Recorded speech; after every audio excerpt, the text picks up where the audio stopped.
ku minsi ya gatanu ya nyuma y'ukwezi tuzora tugira igisabisho kidasanzwe hano ku Samirizi, igisabisho kirimo intumbero yo gukengurukira umukama, tukamukengurukira tumuhereza dusabira imigisha n'imihezagiro abantu bose muba hafi Radio Maria mukayitangira. Twariyumviriye yuko twoza turabagirira igisabisho namwe kidasanzwe cyuko bamanukana ko umugisha n'umuhezagiro w'ivyo mwitangirira umukama. Cyane cyane bamwe bahisemwo mbere kuyiba hafi bakanayiterera ku kwezi kugira ngo ibandanyiremeshe ijambo ry'Imana mu bandi. Tuzohereza ibisabisho vyanyu ku buryo budasanzwe Imana, tugaca duhereza nibi bisabisho vyose muba mwashikirije umuvyeyi ngaha. Ni nkuka y'imisa kandi yo gukenguruka ukwezi Imana ibiduhaye ngo idufashe kwinjira mu kwezi gushasha Imana ibitwugururiye kubakora imbere yacu, kugira ngo niturindire ku mwaka mushasha, ahubwo ku kwezi tuze turakabura ingoga zo kwinjira gushasha mu Mana.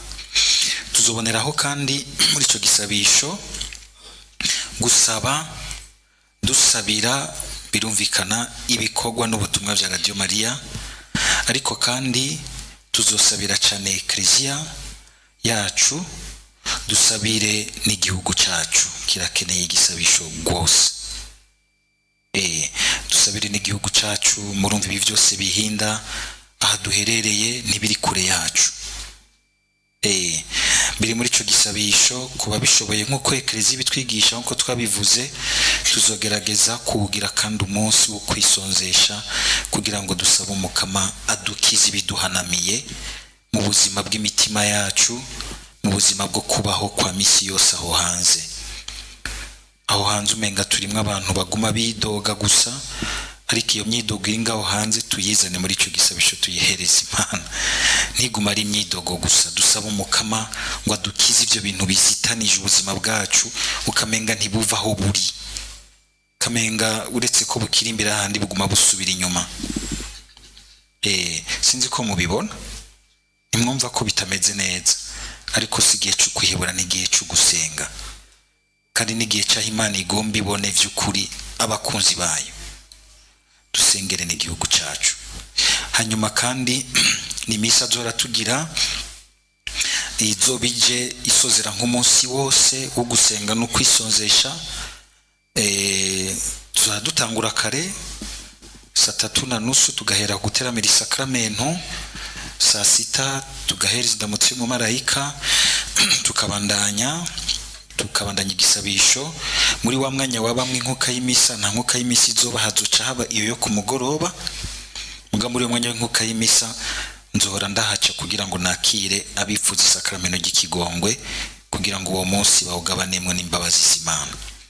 Isaha 9 tuzohereza ishapule y'ikigongwe cy'Imana, duhamagara ikigongwe cy'Imana ku buzima bwacu no kwisi yose. Hanyuma isaha 10:30 tuzohereza amashikanwa mu mwatuye ibisabisho byanyu muvye Bikira Maria. Hanyuma saa 11:30 duheze twinjire muri iyo nkuka y'imisa, duheze duhereze ivyo vyose, duheze twihereza umukama, tugabana umugisha udasanzwe wo gusozera ukwezi twinjira mu kundi. Biraryoshe, karibu mutumirane. Kazobaye n'akaryo mbere kuri bamwe bakunze gutererana isamiriza ukwezi ku kwezi, bagaheza bagatererano kabo. Intererano ntibe nk'uko umenga ni intererano gusanzwe, ibe ishikanwa.